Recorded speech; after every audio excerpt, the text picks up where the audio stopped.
Hi everyone, welcome back to my channel and today we're gonna discuss about time table. ठीक है, जो कि एक जीपैट और नाइपर का एस्पिरेंट जो होता है वो फॉलो कर सकता है और काफ़ी अच्छा स्कोर कर सकते हैं and it's a proven time table. ठीक है, इसको मैंने भी फॉलो किया था और ये बिल्कुल भी ऐसा टाइम टेबल नहीं है जो देखने में बड़ा स्ट्रिक्ट हो. ठीक है, और आप उसे फॉलो ही ना कर पाओ, क्योंकि काफ़ी सारी वीडियोस ऐसी होती हैं वो एक आइडियल टाइम टेबल बना देते हैं and there is no ideal time table और उसको फॉलो ही नहीं किया जा सकता. बट ये ऐसा टाइम टेबल जिसको आप आराम से इजीली फॉलो कर सकते हैं एंड टाइम टेबल की इंपॉर्टेंस बहुत होती है. You already know it. ठीक है, बिकॉज एक होता है हार्ड वर्क और एक होता है स्मार्ट वर्क. आप कॉम्पिटिटिव एग्ज़ाम में जितना स्मार्ट वर्क यूज़ करके हार्ड वर्क करोगे that will benefit you a lot. And Abraham Lincoln also once said कि if you give me 6 hours to chop down a tree then I'll spend the first 4 hours in sharpening the eggs. It basically mean or highlight the importance of the planning, strategy and preparing yourself for anything, okay, rather than doing a blind or a rushed hard work. So let's just start. मैंने basically ये जो time table है उसको दो parts में divide किया है. एक वीकडेज़ जो आपके होते हैं उसमें, ठीक है, क्योंकि उसमें आपको कॉलेज जाना होता है और मैंने ये जो टाइम टेबल है उसमें 9 to 5 जो है वो कॉलेज का ही रखा हुआ है. तो ऐसा कोई नहीं बोलेगा अब कि 9 to 5 तो हम लोग कॉलेज जाते हैं तो कैसे फॉलो करेंगे, कैसे नहीं फॉलो करेंगे. तो ऑलरेडी उसका मैंने जो टाइम स्लॉट है वो छोड़ रखा है. और बाकी हम लोग बात करेंगे सैटरडे संडे की, जब हम छुट्टी रहती है हमारी और हम मैक्सिमम उस टाइम को यूटिलाइज़ कर सकते हैं. तो let's just get started. Okay, तो सबसे पहले तो जब आप मॉर्निंग में उठोगे, क्योंकि मॉर्निंग में जब हम उठते हैं ना तो उस समय हमारे दिमाग में ज़्यादा थॉट्स नहीं चल रहे होते हैं. ठीक है, हमारा माइंड बिल्कुल फ्रेश होता है. उस समय जो हमारा कंसंट्रेशन पावर होती है, फोकस पावर होती है और किसी चीज़ को रिटेन करने की, ग्रैब करने की जो हमारी क्षमता होती है वो सबसे ज़्यादा होती है. ठीक है, तो मेक श्योर जब आप सुबह उठते हो तब आप रिविजन पे ध्यान दो rather than starting from your lectures या फिर लाइव लेक्चर्स या रिकॉर्डेड लेक्चर्स.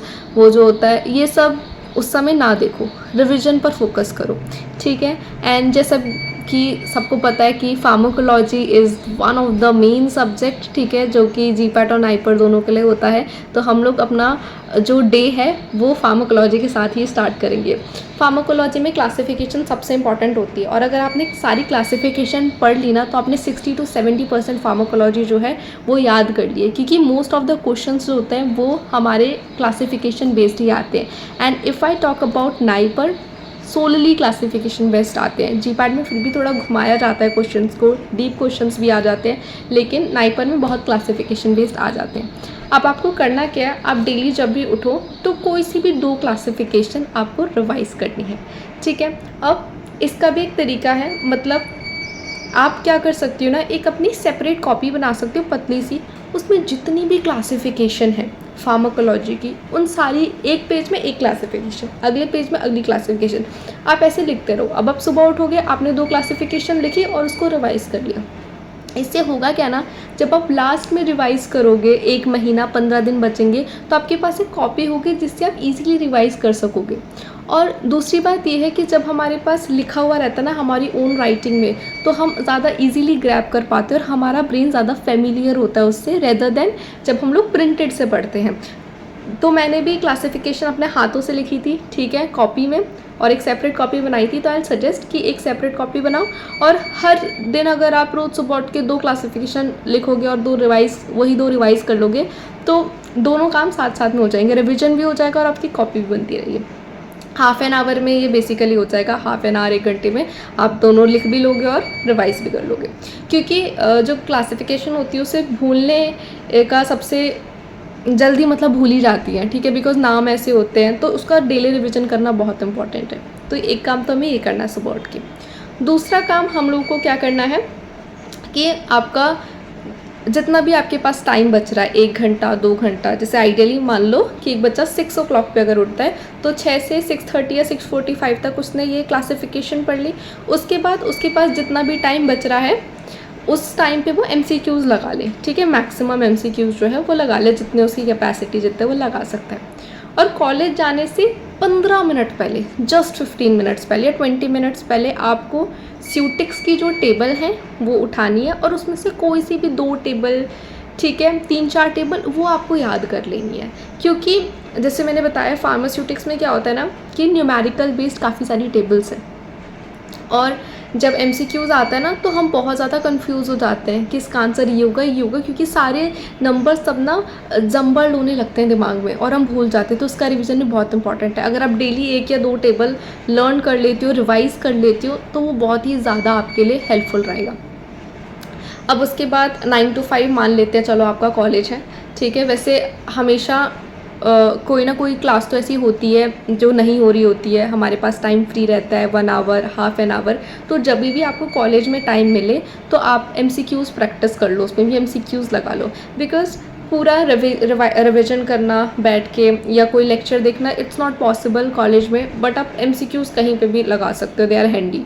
तो आप MCQs कर देना उस टाइम पे।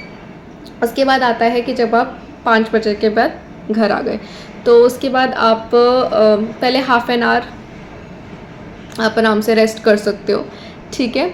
और जो लोग ट्रैवल करते हैं जैसे मेट्रो में, बस में, जहाँ भी ट्रैवल कर रहे हो, तो आप ट्रैवलिंग के टाइम भी MCQs सॉल्व कर सकते हो। देखो MCQs तो ऐसे ही सॉल्व हो जाते हैं, ट्रैवल कर रहे हो तब कर लो, ठीक है। खाना खा रहे हो तो कोई लेक्चर चला दिया तब कर लिया। तो MCQs ऐसे ही आपको सॉल्व करते रहने हैं, और जो नहीं आता जाए, समझ आता जाए, उसको स्क्रीनशॉट लेते रहो और बाद में उसको रिवाइज करते रहो। उसके बाद जब आप आ गए, आपने थोड़ा रेस्ट वगैरह कर लिया, उसके बाद आपको अपने जितने भी लेक्चर्स हुए थे वो देखने हैं, ठीक है।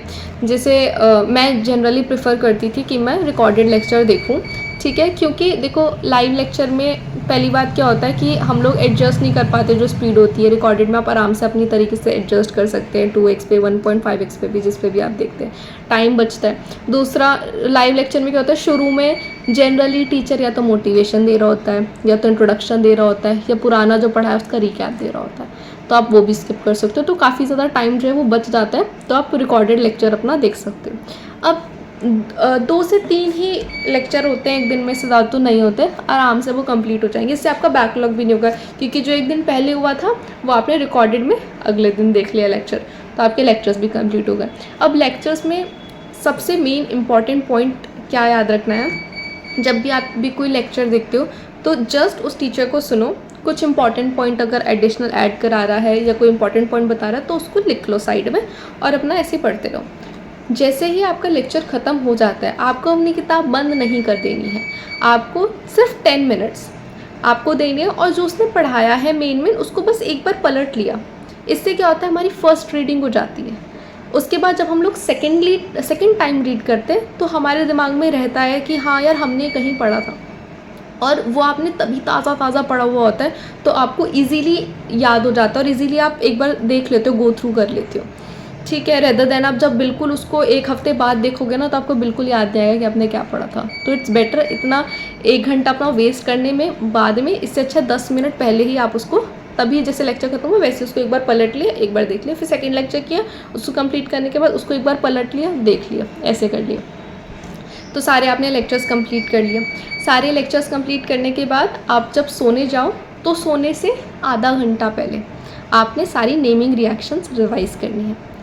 क्योंकि देखो सबसे पहले बहुत इंपॉर्टेंट ये बात मैं कह देती हूँ कि केमिस्ट्री आप छोड़ नहीं सकते हो अगर आप GPAT नाइपर IIT BHU का पेपर दे रहे हो। तो मेड कैम्प फिर भी आप अपने अकॉर्डिंग पढ़ सकते हो, ठीक है, उसमें थोड़े ऑल्टरेशंस करके। मेड कैम्प में मैं बताऊंगी कि आपको क्या पढ़ना है क्या छोड़ना है। मेड कैम्प पूरा तो नहीं पढ़ा जाता है, कभी कभी ऐसे क्वेश्चन आ जाते हैं स्टीरियो केमिस्ट्री से जो बिल्कुल आपने कभी पढ़ा नहीं होता और आप नहीं कर सकते हो, ठीक है, तो उसको आप अपने हिसाब से पढ़ सकते हो। लेकिन ऑर्गेनिक केमिस्ट्री एक स्कोरिंग सब्जेक्ट होता है, नेमिंग रिएक्शन स्कोरिंग है, वो जो रिएक्शन है वही है, उसमें कुछ चेंज नहीं करना, उसमें आपको कोई दिमाग नहीं लगाना, ठीक है। तो इसलिए सारी नेमिंग रिएक्शन आप ज़रूर ऑर्गेनिक में करके ही जाना।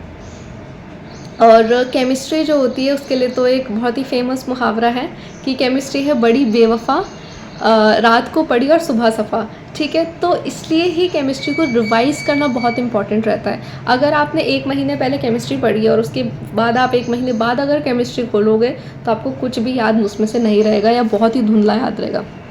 तो इट्स बेटर कि आप रोज़ रिवाइज करो। अब नेमिंग रिएक्शन रिवाइज कैसे करनी है? पहली बात तो आपको हर दिन बस 5 ही नेमिंग रिएक्शन रिवाइज करनी है, ठीक है, ज़्यादा नहीं करनी। 5 करो, अच्छे से कर लो, रेदर देन 20 करो, ठीक है, और रोज़ करोगे तो आपको कंटिन्यूटी में याद भी रहेंगी वो चीज़। अब नेमिंग रिएक्शन याद करने का सही तरीका क्या है? सबसे पहले तो तुम लोगों को इसके लिए भी एक सेपरेट कॉपी बनानी है नेमिंग रिएक्शन की पतली सी, और टोटल जितनी भी नेमिंग रिएक्शन है 50 से 60 से ज़्यादा नेमिंग रिएक्शन जीपैड नाइपर में नहीं आती, उतनी ही इंपॉर्टेंट है, उतनी ही पढ़ के जानी है, रेदर देन सब पढ़ लो, ठीक है। उससे अच्छा है अपना आराम से 50 से 60 नेमिंग रिएक्शन पढ़ लो। अब इसमें आपको एक कॉपी में करना कि आपको टेबुलर फॉर्म में नेमिंग रिएक्शन याद करनी है। ऐसे मत याद करना कि थ्योरी की तरह एक नेमिंग रिएक्शन फिर पूरी उसे लिख के देख रहे हो फिर सेकंड नेमिंग रिएक्शन, नहीं। आपको सिंपल टेबल बनाना है जिसमें आपको पहले लिखना है जो भी रिएक्शन है आपकी, वो उसका नाम, जैसे ओपनियर है, मार्कोनिकोव है, एंटी मार्कोनिकोव है, स्किमिडेट है, इस तरीके से आपको अपने रिएक्शंस का नाम लिखना है पहले कॉलम में। सेकंड कॉलम में आपको लिखना है कि रिएक्टेंट कौन सा यूज़ हुआ है। थर्ड कॉलम में आपको लिखना है एक प्रोडक्ट क्या बना हुआ है। फोर्थ कॉलम में आपको लिखना है कि क्या कैटलिस्ट था या फिर किस टेम्परेचर कंडीशन में या किस रिएजेंट की प्रेजेंस में वो रिएक्शन हुई है, ये। और जो लास्ट कॉलम है उसमें आप कोई भी अगर स्पेसिफिक पॉइंट या स्पेशल पॉइंट उस रिएक्शन के बारे में वो लिख लो। सिर्फ यही आपको लिखना है और यही याद करना है, ठीक है। और ऐसे आप एक टेबल बना दोगे ना टेबुलर फॉर्म में, तो आप इजीली उसको याद भी कर पाओगे। तो इस तरीके से आपने 5 नेमिंग रिएक्शन जो है वो लिख लेनी है और रिवाइज कर लेनी है, ठीक है। उसके बाद आप आराम से सो सकते हो। देन हमारी बात आती है कि जब सैटरडे या संडे, अब देखो सैटरडे संडे पूरा दिन खाली है, ठीक है, तो आप बहुत ज़्यादा टाइम दे सकते हो, ठीक है, अपनी प्रिपरेशन को। और सैटरडे संडे बेसिकली फोकस करना कि आप रिवीजन करो, ठीक है। आपने जो भी देखो एक हफ्ता पढ़ा, Monday, Tuesday, Wednesday, Thursday, Friday, ठीक है, फ्राइडे तक आपने जो कुछ भी पढ़ा है, सैटरडे संडे फोकस करना कि वो सब रिवाइज करो। जनरली क्या होता है कि संडेज़ को वीकली टेस्ट होता है, ठीक है, और वो सब आता है जो कि पूरा हमने मंडे टू फ्राइडे पढ़ा होता है। तो कोशिश करना कि जब आप टेस्ट दो उससे पहले सैटरडे संडे में पूरा रिवीजन कर लो। 2 दिन आपके पास है आराम से, और आपने फर्स्ट रीडिंग तो पहले ही मार रखी है, ठीक है, अपना उसके बाद लेक्चर के बाद अब आपको सेकंड रीडिंग करनी है। अच्छे से सैटरडे में उसको पूरा रिवाइज कर लो, संडे दिन तक उसको रिवाइज कर लो, आपकी सेकंड रीडिंग हो जाएगी। फिर थर्ड रिवीजन तो आपको फटाफट हो जाएगा क्योंकि आपने वो अभी पढ़ा होगा फ्रेश। उसके बाद आप अपना टेस्ट दे दो। टेस्ट देने के बाद सबसे इम्पॉर्टेंट काम आता है अब, जो कि ये टेस्ट का एनालिसिस करना, ठीक है। मंडे को जब आ जाते हैं आपके क्या आंसर्स हैं और क्या उसके एक्सप्लेनेशन है, तो एक बार मंडे को वो ज़रूर देखना, ठीक है। उसके बाद एक ना इसकी भी एक कॉपी बनाना सेपरेट, ठीक है। जो भी आपके MCQs जो हुए हैं वो गलत हुए हैं, जिसमें आपको कन्फ्यूज़न थी, वो सारे उसमें लिखना और उसको याद कर लेना। तो आपको ऑल टुगेदर 3 कॉपीज़ बनानी है, ठीक है। एक कॉपी तुम लोगों ने किसकी बनानी है, नेमिंग रिएक्शन की। दूसरी कॉपी तुम्हें फार्माकोलॉजी की क्लासिफिकेशन की बनानी है।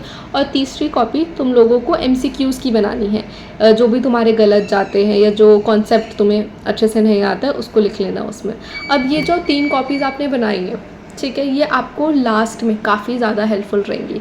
क्योंकि होता क्या है, जब हमारे पास 1 महीना बचता है या फिर 10 से 15 दिन बचते हैं एग्ज़ाम के लिए, तो हमको बहुत ज़्यादा दिमाग में होता है कि हम क्या पढ़ें क्या ना पढ़ें, क्योंकि इतना सारा सिलेबस 10-15 दिन में रिवाइज़ करना इज़ नॉट पॉसिबल, ठीक है। तो उसमें ये फिर जो कॉपीज़ आपने बनाई है ना 3, वो बहुत ज़्यादा हेल्प करती है। अब आपको क्लासिफिकेशन देखना है, आपने क्लासिफिकेशन वाला रिवाइज़ कर लिया।